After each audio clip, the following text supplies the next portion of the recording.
Beyond Resilience is a series of curated conversations created by Firelight. Beyond Resilience does a lot to keep people connected and keep people talking about films or talking about issues, connecting our filmmakers and other filmmakers together.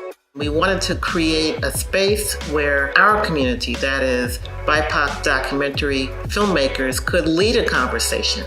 We have to do a better job of knowing that films aren't just what we can physically see on the screen. It's about the people that put in the blood, sweat, and tears behind the scenes. Knowing that what you're so passionate about, someone looks at as unmarketable or niche. Who's the audience for this? Who's going to care about this, right? And those simple things that people say are like daggers to you. I think that is the part of the violence of the model minority shit, that it like shaves away our history of resistance, of rebellion, of ferocity. We have always resisted. We have always fought back in many different forms. It's an evolving form. You have to evolve, or not you will stagnate. You have to have intention to change, and you have to understand that you're not changing to try to give anybody a gift, but you're changing so that you can do your job better.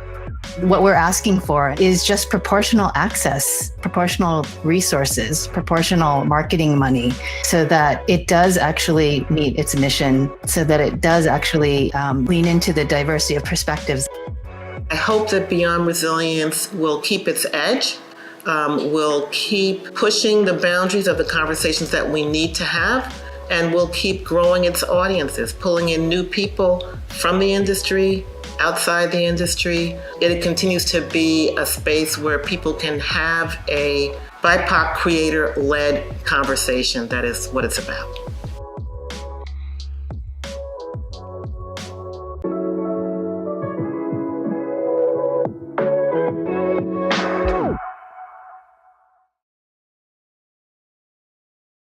Hello, good afternoon, everyone, and welcome to the Firelight Beyond Resilience panel Muslim Filmmaker Roundtable event.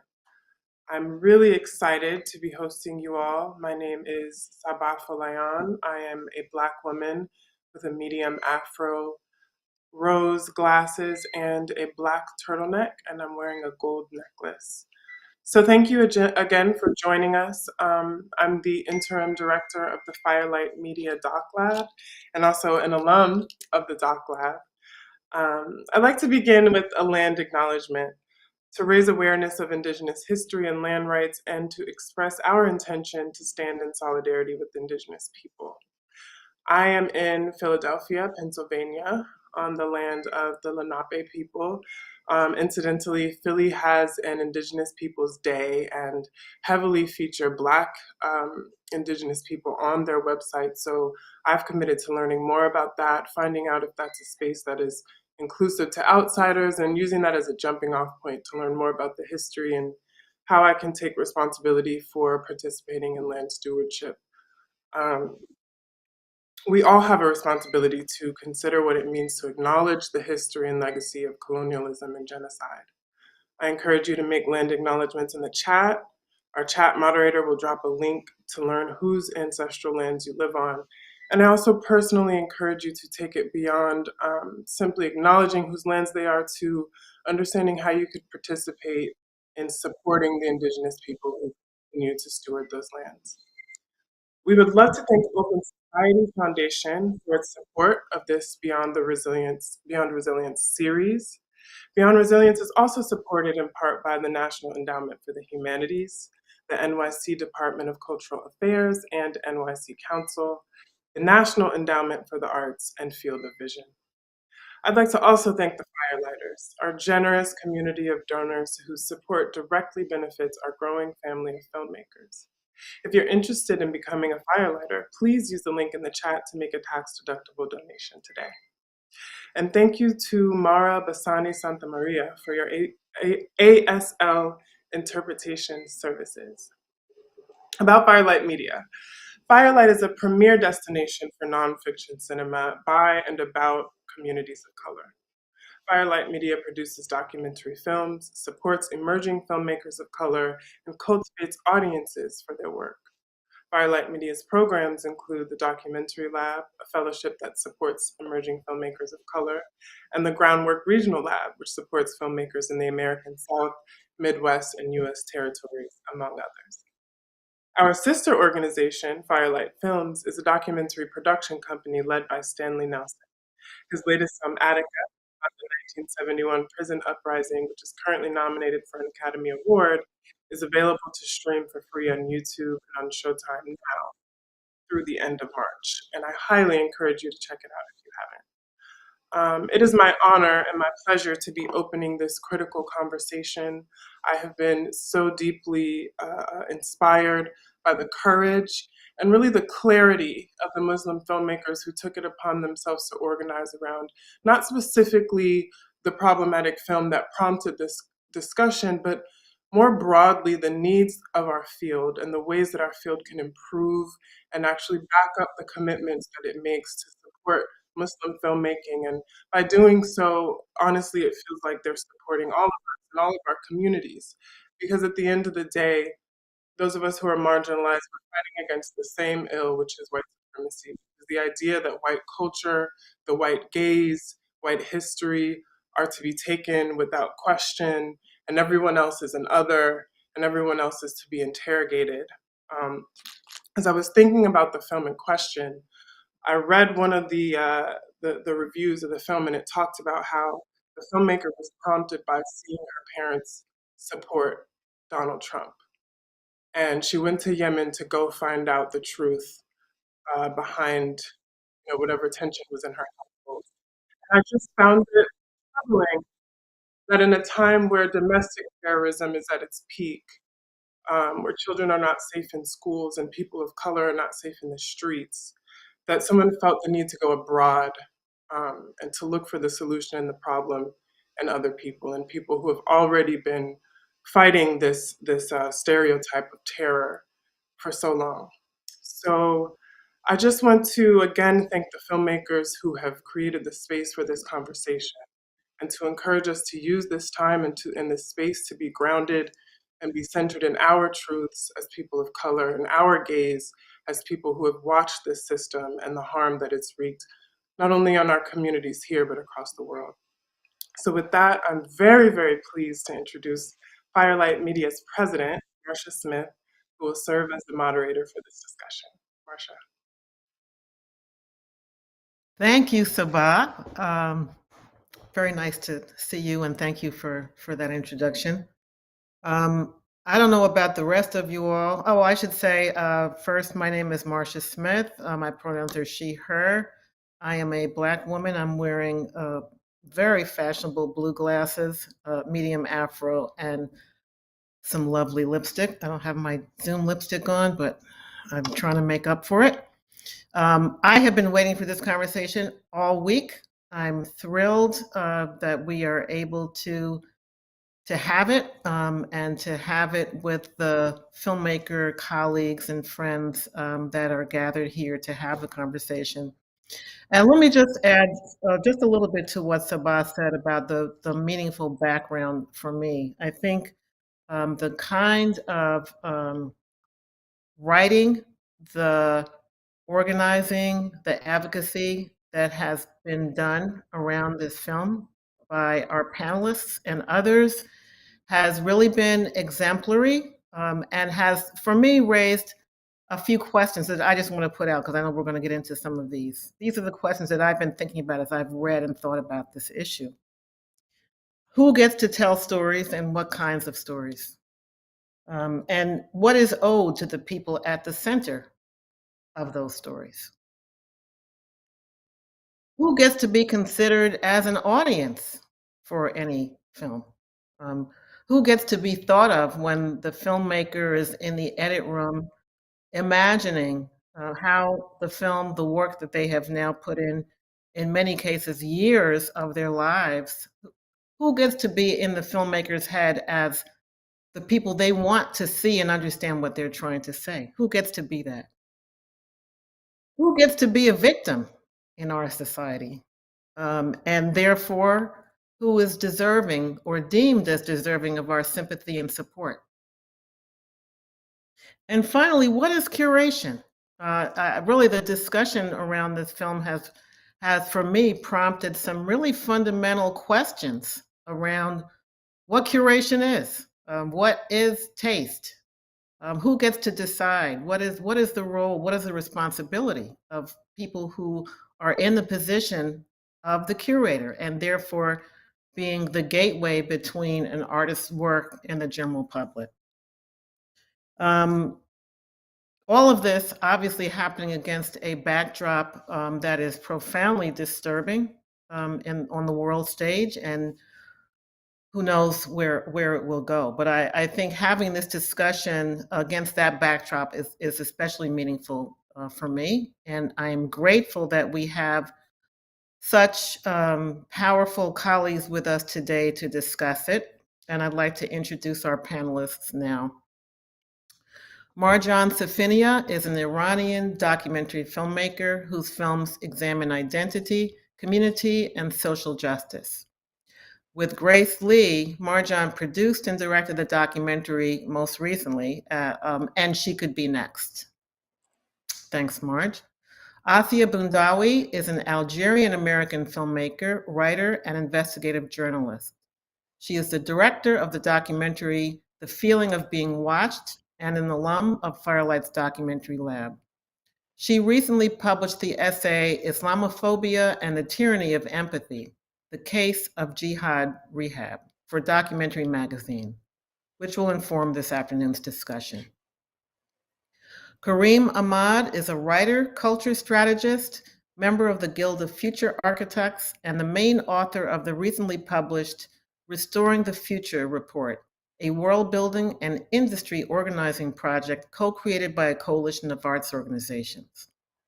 He was previously the Director of Outreach and Inclusion at the Sundance Institute, a senior strategist and senior producer at ITVS, and the creator of the Future States series. Last but not least, Sami Khan, who is an Oscar-nominated filmmaker whose work in fiction and documentary has been supported by the Sundance and Tribeca Film Institutes, Rooftop Films, and the Gotham, among other organizations. His upcoming documentary, Angel Dose, tells the story of an inspiring Muslim American nurse based in Philadelphia. So first, thank you all for joining us today. I'm happy to see you all and grateful that you are willing and able to make the time to have this discussion. Let's start. I'm hoping you can start by talking about the letter that each of you recently signed that was published in IndieWire, and I'm not sure what else. Could you say, some of you say a word about what was behind the letter, what your thoughts and goals were in publishing it? Yeah, I'll start. Hi, Marcia. Thank you for having us and for your thoughtful, always. I find myself, it's odd to participate because I like to be an audience for this conversation at Beyond Resilience. It always inspires me tremendously. So we're grateful to be here. A letter was published yesterday on IndieWire, also on Medium. It was authored by some of us and co-signed with the support of, it's now over 260 other filmmakers and growing. You know, a lot of chatter has happened since the Sundance premiere of this film, most of it on social media, not an ideal or permanent medium. And so we felt it was really important, one, to really sort of have clarity about what this conversation is about, an enduring record, and two, to really call to Sundance directly about questions about accountability for the curatorial choice. A lot of chatter has happened about authorship. I think our letter makes clear that that is, while that is always a concern in our field in general, that is not nearly the central concern of this letter or our central concern with this film, and that really the focus has been from the start about safety of the participants, about their informed and continued consent, and the duty of care to men who were incarcerated for well over a decade in Guantanamo, which has been found, you know, unilaterally to have been a corrupt and illegitimate detention of people. And so what is our duty of care to them? And what are the ethics involved here, and institutional accountability? And I think that last piece is really important, because we all make mistakes. We all learn as we move through life. But it is profoundly important that when harm has been caused, a full apology is given and a full responsibility is taken. So that was the heart of the letter. It's quite long. There was a lot to say. And I think someone's putting into the chat the link, which you can find on Medium, and add your name if you feel so moved.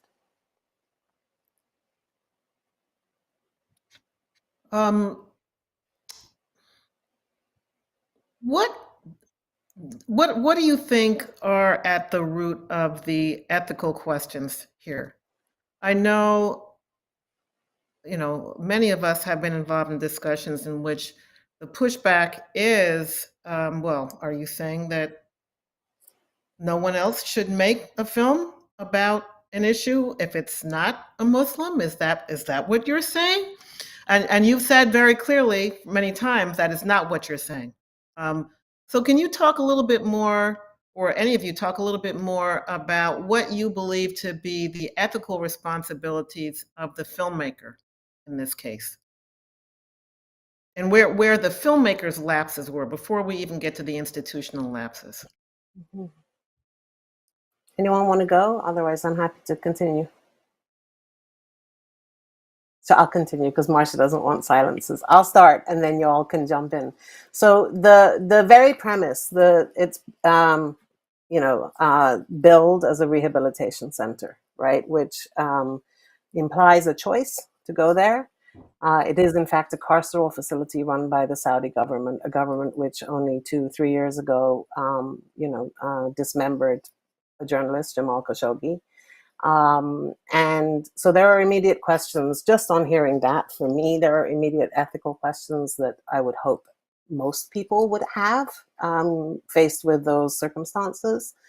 The film itself, which I have seen, I got to see at Sundance, but I would love to have a copy of the film to be able to give a really full, robust answer. But we had one viewing, as it premiered.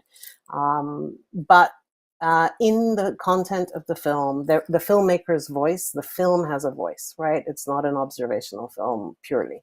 And the film's voice never corrects the impression that these men were terrorists, right? And I find that really ethically troubling.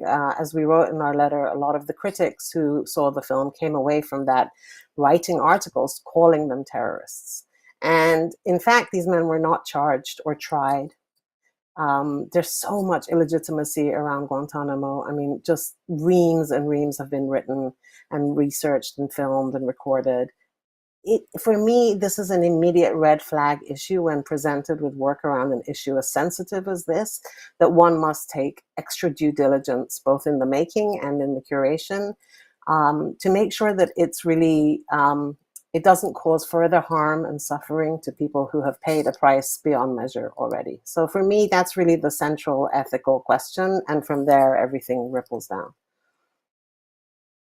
Yeah, well, you've raised two questions, and Assia, I wonder as a journalist how you think about this, because what I heard were there are at least two ethical questions. One is duty of care to the people who were in the film, and the other ethical question is just kind of basic journalism. I mean, it's not hard information to come by for anyone, certainly anyone who's doing a documentary film. It's not hard information to come by that. Guantanamo. So Assia, how do you think about these journalistic ethics? I think, just to pull back a little bit, also to say that it's the problem, like while there are very clear ethics and standards in journalism, the documentary field seems to have, there's a vacuum of here where there's not very clear guidelines. And there have been amazing people like the Documentary Accountability Working Group and other folks that have been putting forth such guidelines. And I think that more than ever, this whole instance shows the importance of having standards like that. And I think simple things like, when you interview incarcerated people, you should talk to their lawyers. You should talk to their, that's a very simple thing. You should ensure, do security checks, robust ones, to ensure their safety. They're like very, very simple things, even in not just in interviewing, but even in the way you frame them when you're editing the film. There is no presumption of innocence at all that these men are given. In fact, it's quite the opposite. The filmmaker herself describes her lower thirds as rap sheets, that list basically the suspicions that the US government had against these men, suspicions, allegations that were never, ever brought to court, that they were never charged with these. In fact, they were cleared of these charges before they were transferred to Saudi Arabia. So as a filmmaker, the choice to bring to create a rap sheet as a lower third to identify these people with the audience for the first time, that's deeply problematic. So I think there are a lot of instances where clear guidelines and sets of guidelines about documentary ethics would really help. There are no standards in the field as it is right now, and that's, I think, a real problem. That's an interesting point. I think you're right in that there are no articulated standards, but I also wonder if that would have prevented this film. I'm just curious. Who knows? Well, that's something we'll never know. So that is the ethical framework from the point of view of the filmmakers, and interesting. So stylistic choices there, right? So it's even beyond the framing of the characters and how they're positioned. It's even the kind of style and graphic choices that were made reinforce that whole message, right? And how did institutional decisions then get layered on top of the individual film team's decision in this case? So Sundance was obviously the premiere of the film, but Sundance was not the first institutional engagement that the film, everybody on this call knows the journey of making an independent documentary is long and varied and involves a lot of different appeals and money sources. And so how do you think about the role that institutions played in this case? Yeah, I'll jump in there, Marsha.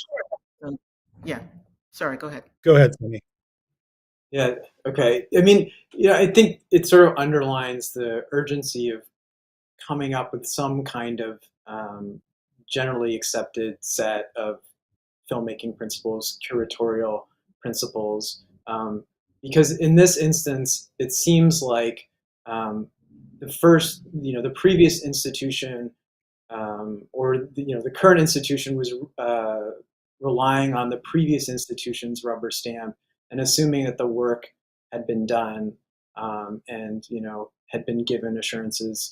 To be completely honest, I think a lot of it is still unclear to us, even though we've sort of put our criticism out there in the public sphere now for months. But a lot of that is still unclear to us, and that's why we ask kind of pointed questions about the statement that Sundance put out in October regarding the controversy surrounding informed consent with Sabaya.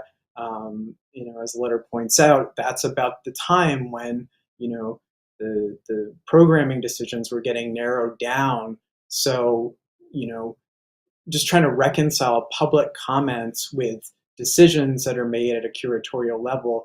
We just want to understand that, because I think one of the other aspects to this that happens in the sort of mainstream press, mainstream film press, film TV press, is that it gets reduced to just sort of like a textual debate or an identity debate about authorship.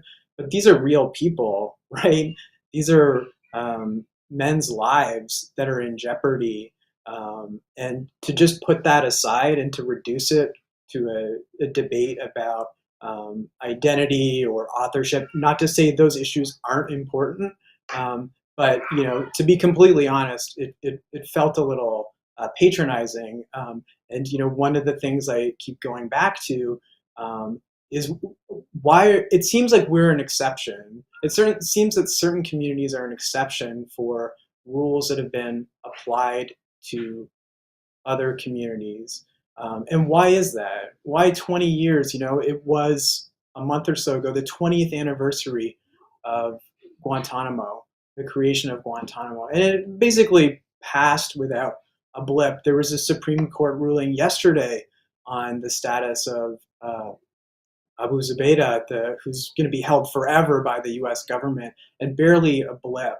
And then, we see the way in which the media, the Western media, can mobilize to isolate Russia against, Putin's aggression in Ukraine, and see how it can mobilize when all the forces are aligned. But yet there's so little introspection about, the ways in which harmful media narratives have been perpetuated about Muslims and people from the Middle East for decades.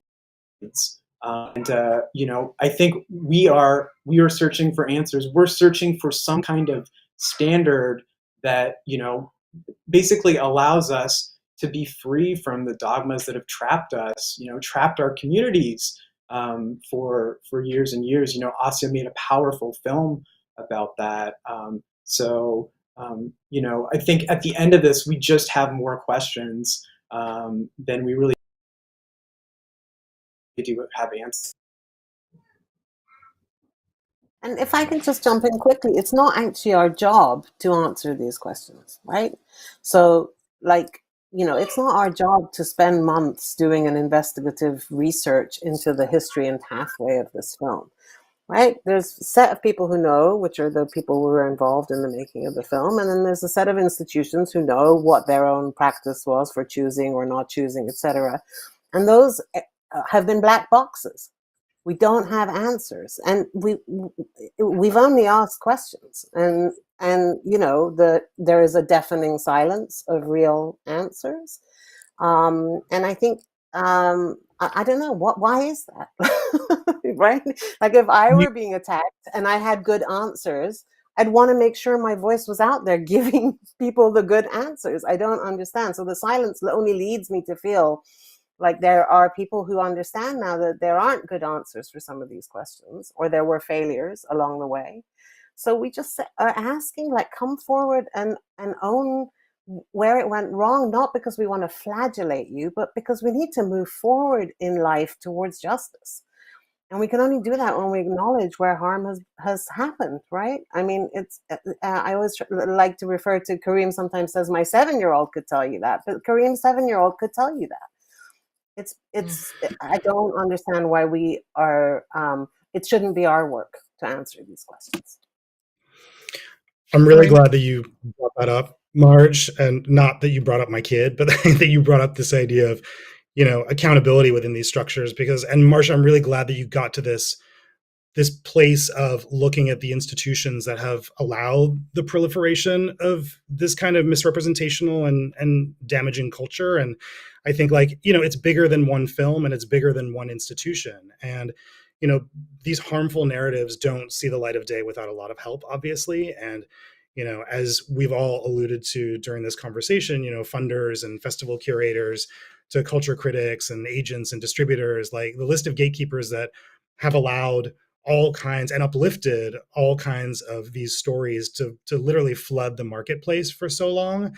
The list is very long. And, I think it's really important to talk about, where are these ethical and accountability frameworks for decision makers? Because assuming everyone is going in with the best of intentions and are just making curatorial decisions, for example, out of ignorance and just not outright malice, where are the equity frameworks that will keep curators from making harmful programming choices? Where do those come from? How are they implemented across the field? And by, curatorial equity, I'm talking about, how do you curate with a mindset of which communities have been denied access to tell their stories? How how do you privilege underrepresented communities and untold stories, ensuring that your teams are as culturally abundant as possible, that your practices have accountability frameworks baked in, so that there aren't these sort of siloed processes that just happen with a certain set of folks that are invariably going to have oversights, as everyone does. And then, and we alluded to this earlier in the conversation, but then what is the process by which institutions can and should hold themselves accountable when they inevitably make any number of mistakes based on the oversights that we're all going to have? There's a really wonderful piece that my dear friend Jessica Devaney just published in Documentary Magazine, which really sort of highlights this, which is that isolation of curatorial spaces without accountability frameworks really sort of feeds into the ways that people's unconscious bias and the ways that culture has informed their perspectives really leads to very harmful trends. And, we all make choices. We're all accountable for those choices. We all make mistakes, and we all have to be accountable for those mistakes. And that's just what it means to live in the world. And so, we need to be able to have frameworks in this industry, not only where folks can be accountable to each other, but to see that not as an adversarial process, where that is actually a participatory process that is designed to be something that is what's best for the commons, and not something that is designed to be harmful to a particular institution, but to create more sound and more participatory collaboration with institutions. It feels like an old conversation, doesn't it? To be able to have to still kind of argue that having I try to avoid even use of the word diverse, but having a diversity of voices inside the room makes your product better, makes the whole stronger. But it feels like we're still kind of there. I wonder if any of you were designing a curatorial process from scratch. What might it look like? I get the importance of an ethical framework and the importance of establishing some kind of benchmarks and standards. But what else would you even look at if you were to say, we're going to break open this idea that there's a group of people anywhere in any given institution who we are going to empower with absolute authority to establish, who gets seen, what's good, quality, taste. What other thoughts do you have about how we can upset or disrupt the idea of that we have all kind of inadvertently settled on, and what curation is? I mean, I have some thoughts on that. Dreams on that?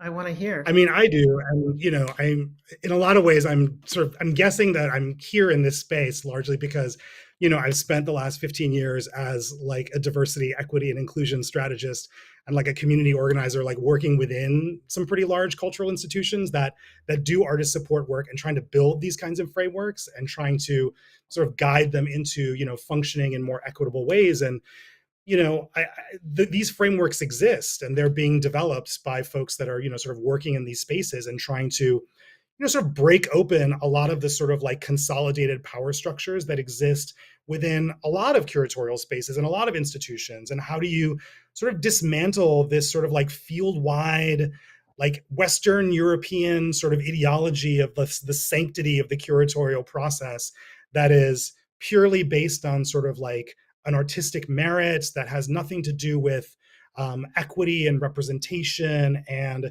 distribution of power and, what kinds of stories does a community want to have told about itself. But these spaces where, it's really about, sort of like the sanctity of taste and the sanctity of a process that has been cultivated over many years. And this idea that a small group of people know what's best for the entire cultural landscape. And that's false. That's just blatantly false. And so, in order to be able to curate in an equitable and responsible way, that really takes into consideration not just the perceived value of a particular work of art, but what is the impact it's going to have when it reaches the world, and what is the kind of impact that it's going to have on the community that it's about, that requires accountability partners, that inevitably requires the participation from as culturally abundant a group possible, but particularly representation from the community that the film is about. It requires a decentralization of power dynamics. So you're actually, when you're in these curatorial spaces, it's not just the most senior person in the room that's doing all the talking, but you're actually engaging folks across generations and across communities to be able to have a stake in a perspective around what gets programmed or what gets selected for funding or what gets chosen for a lab or whatever it is. And that is about relinquishing power. And I think that is why this is so difficult to do within a lot of large cultural institutions, because, as much as a lot of these institutions have missions that are all about supporting artists and cultivating, diversity and equity and inclusion, and they do a lot of really amazing work in service of those missions, there is also a really strong nonprofit industrial complex that is about perpetuating the power and the sustainability of the institution that sometimes is in conflict with what the needs of the community are. And I think that, it's really important that institutions think about how to decenter themselves and center the communities that they have professed to serve, and center especially the harm that is being done to communities, and first and foremost look at restoring that harm, even if it means radically restructuring the way that you do this work. And, Marsha and Marge, you all have collaborated in this process where a bunch of us have come together to design really restorative justice, restorative values frameworks to help institutions really work better in this regard.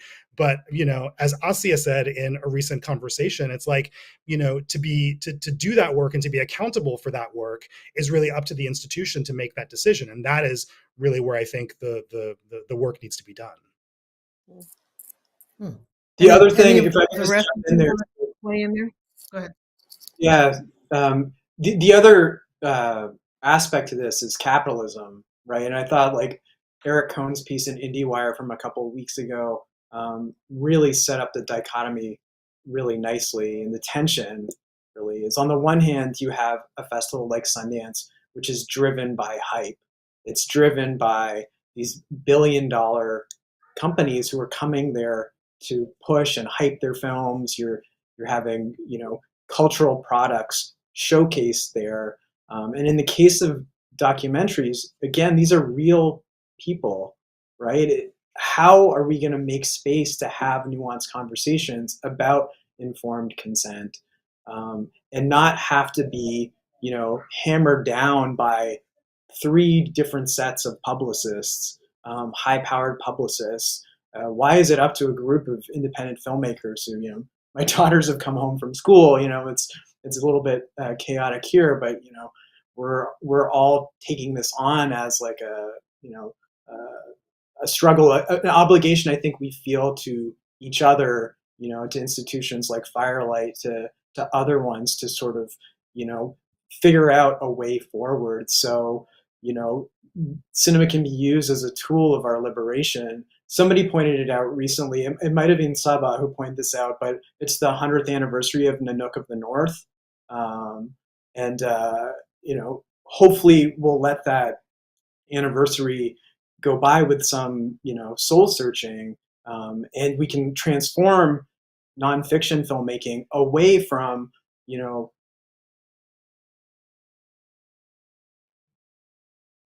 a set of which. Oh, did I freeze? You're back. You're back. For a second. I lost you after guess transforming.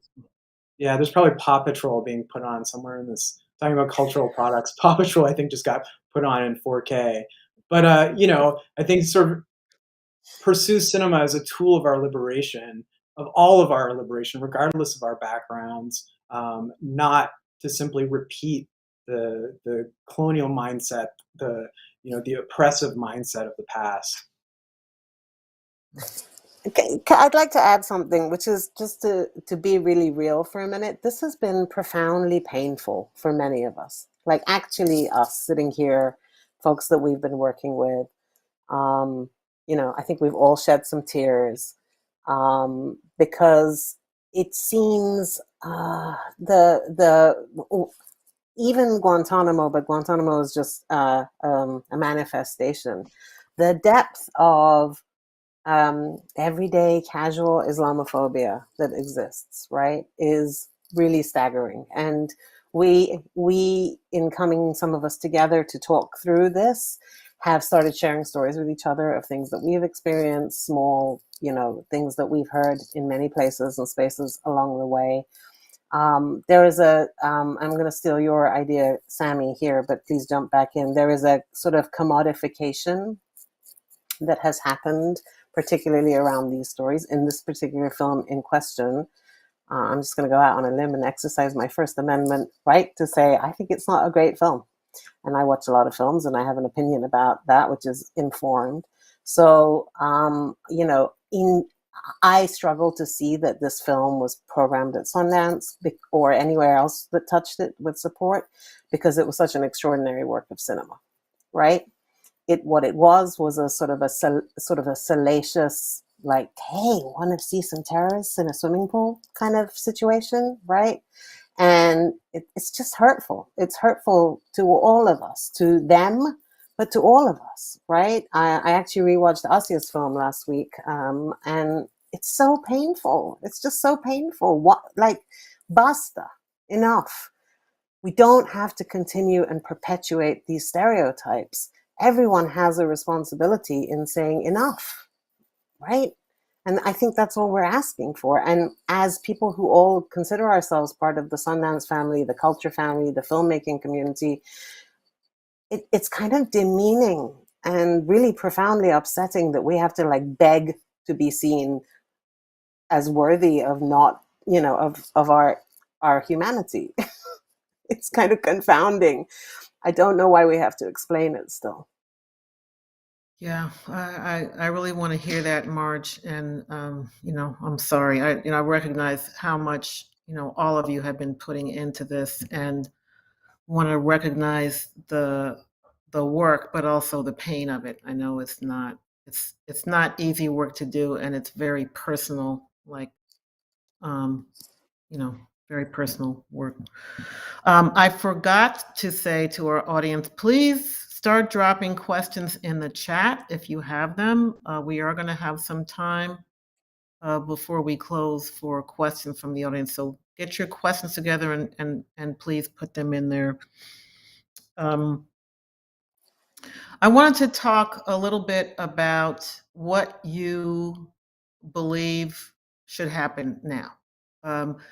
So I heard you say there is the need for repair. There's the need for acknowledgement here. So I want to hear about that. But I also wonder what your thoughts are on what needs to be done affirmatively, apart from the ethics, the kinds of restructuring and rethinking of curation that Karim talked about. But how should the field be thinking about supporting Muslim filmmakers? Because I think, one of the problems here is, as BIPOC creators are often put in this box where you spend time and energy fighting against something that's a portrayal or a perpetuation of a stereotype. You can expend a lot of energy on that. In fact, some people are reluctant to expend energy on that because they fear the consequences on their careers for doing that, which is real. The possibility of retribution, I think, is real.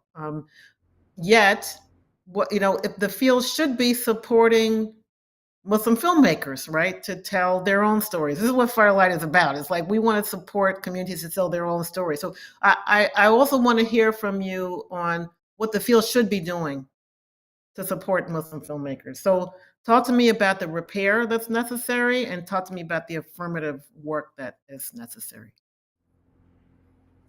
I can jump in and just say that, big picture, what needs to happen, what we need is a culture shift.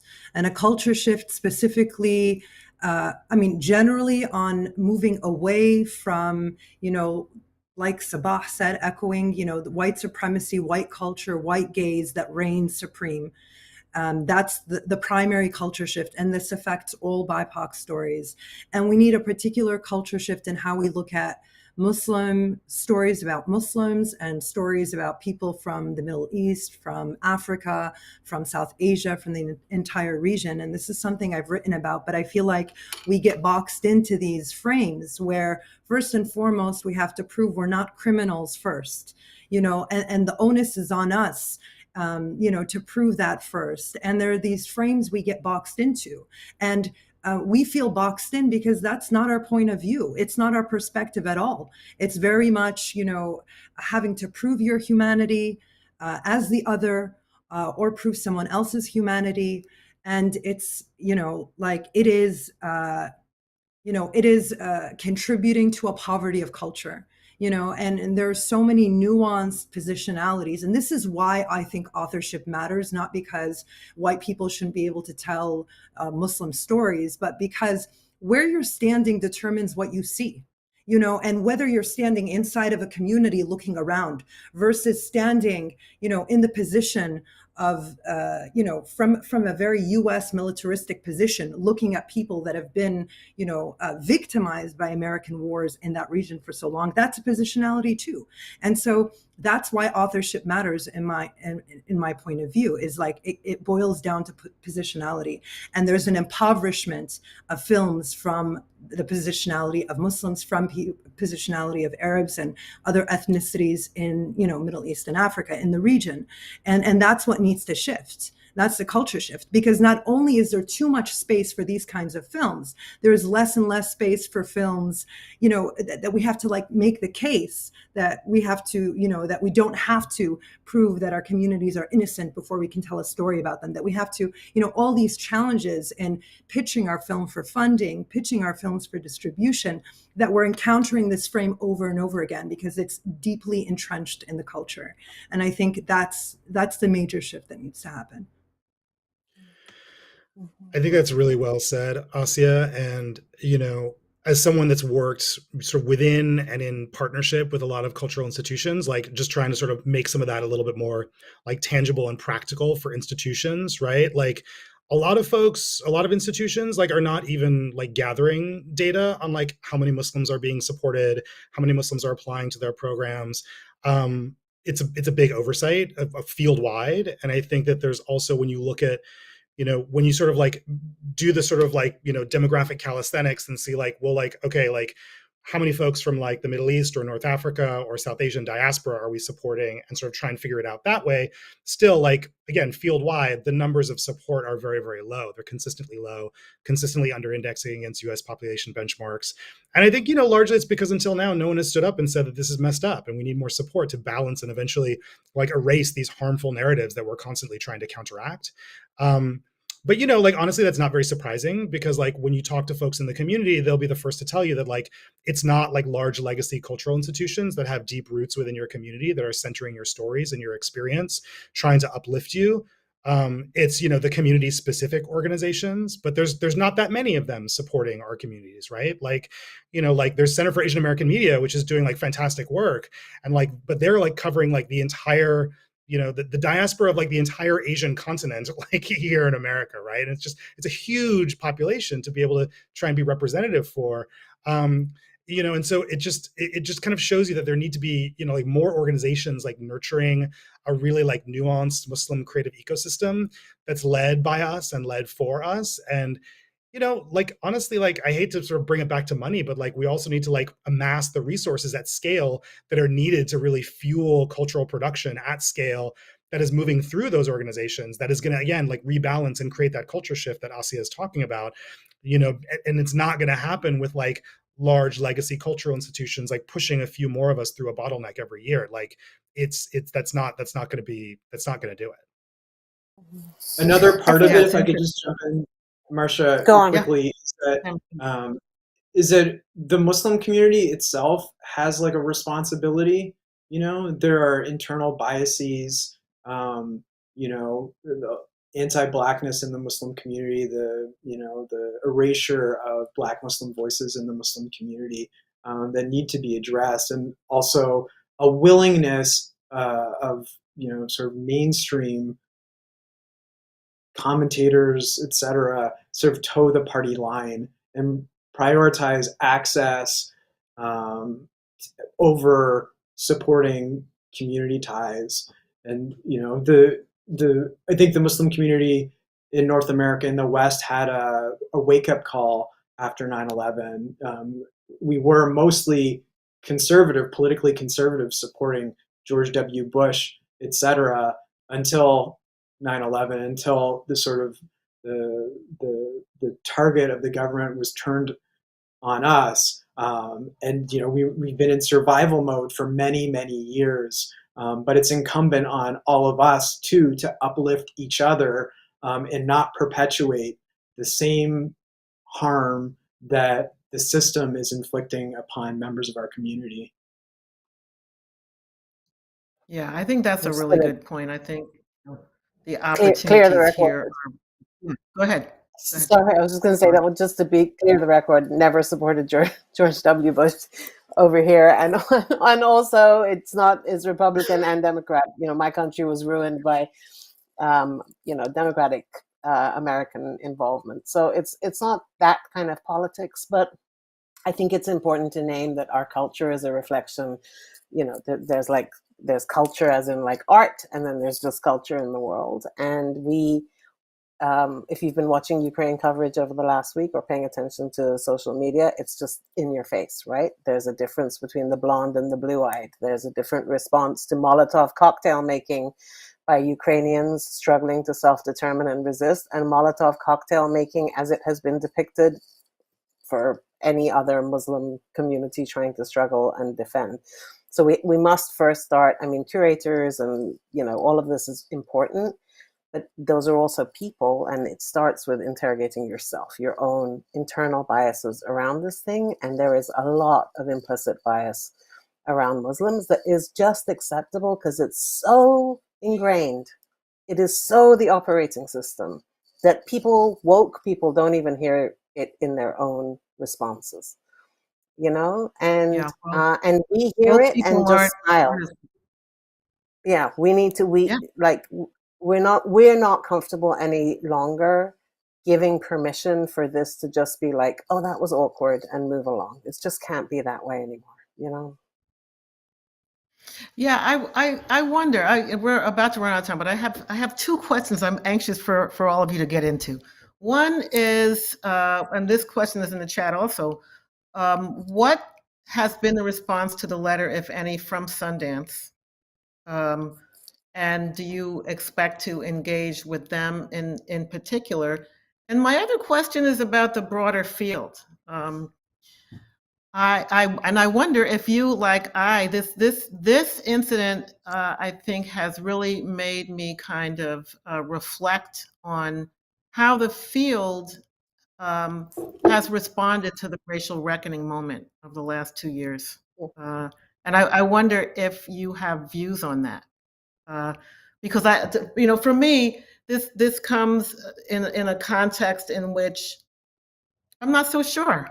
I'm not so sure how the field is doing when challenged. I'm not so sure. So first, there's a question about Sundance, and then there's a question about the broader field. We have not heard from Sundance. They published a public statement, I would call it, perhaps, maybe a week ago, that essentially said, we're sorry if we hurt your feelings, but we have a rigorous and independent curatorial thing, and we care that artists have raised their voices, but it didn't really address consent, safety, ethics. It didn't address the issue, which is why we have sent the open letter, and hopefully they'll answer us. Hopefully they will take up the responsibility of actually addressing the conversation at hand. And then I don't think it's fair to give us 6 minutes to say how's the field doing with racial reckoning. No, but I will say mixed. I agree, mixed. We're still in a mixed phase. I saw that Abby Disney published a letter. I don't know what your response to that was. Mine was that it was, one, very unique, and I thought responsive to her own role and responsibility in this case.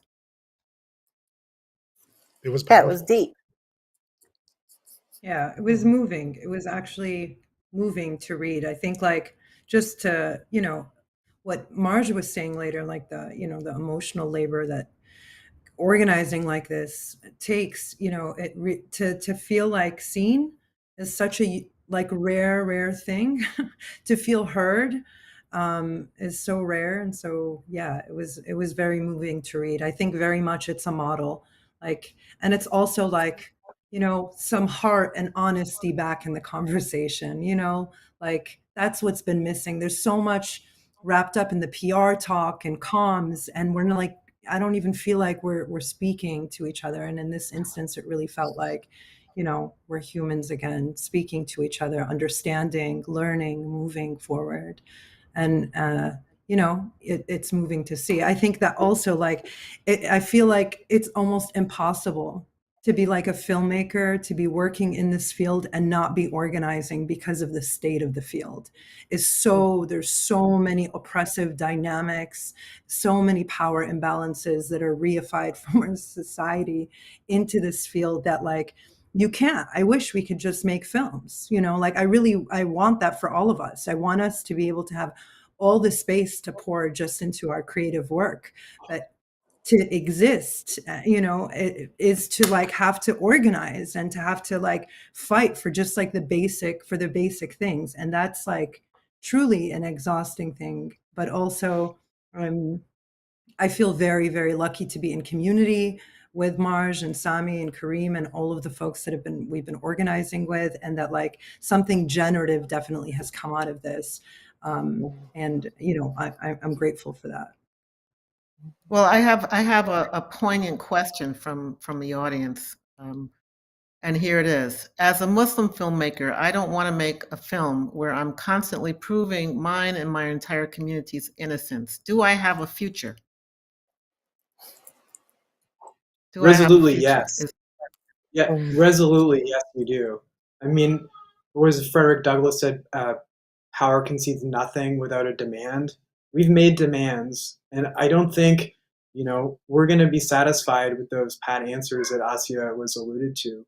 We're aware, I mean, one of us on this panel in particular, get a little emotional talking about it, but has paid a price, you know, sacrificed their livelihood for this cause, right? In a very direct way. He has a family, he resigned his position, and the rest of us will pay, you know, smaller prices, but we're doing that so that filmmaker who asked that question doesn't have to answer that question. That it can tell Muslim American stories in the full, you know, multitude of ways. So I think that inspires us, that moves us, and resolutely, yes, you can tell films and not have to, you know, ask and answer that question. Beautiful, beautiful. I don't want to end without hearing something about the projects that each of you is working on, and whether maybe we should do a festival or something. Just want to plant that idea. A Muzzy Fest? A Muzzy Fest. Let's do a Muzzy Fest. Firelight brings you a Muslim festival. Hey. That sounds like a good idea. I like it. Tell me about projects. I'm not working on a film because I find our field is so wretchedly broken right now. I'll just be super honest that the idea of throwing work into the commercial muddled chasm, all the stuff that's happening, is debilitating. And I would rather at the moment focus my energy on trying to address some of those issues in our field than, you know, sort of like a lemming walk to the edge of the cliff and throw myself off it again right now. Much respect, Marge. How about the rest of you? What are you working on? Well, Marge, I see what you're working on. It may not be a film, but you're working. I'm working on a new installation right now, not a film. Sorry. No, sorry, Assia, say it again. I said I'm not working on a film right now either. And yeah, maybe I'm still a little bit scarred from the feeling of being watched to jump into the fray again. But I'm working on a new media installation piece here in my community in Chicago. And working on a co-creation project. So we have like a community advisory board, and I'm constantly in communication and in collaboration with my community. And it's been such an enriching experience to do work like that. So yeah, and congratulations on the USA Artist designation, Assia, as well. Thank you. Thank you. Karim, and then Sami. I also don't make films. I write comic books, but I am also working with a number of the folks on this call and a number of other organizations around. We've been working on an industry advocacy and organizing project called Restoring the Future for a couple of years that we're taking to that we're rolling out in different settings and growing that work with a variety of different collaborators. So I'm excited about that. And for folks that want to learn more about that, they can go to restoringthefuture.org. Great. Sami?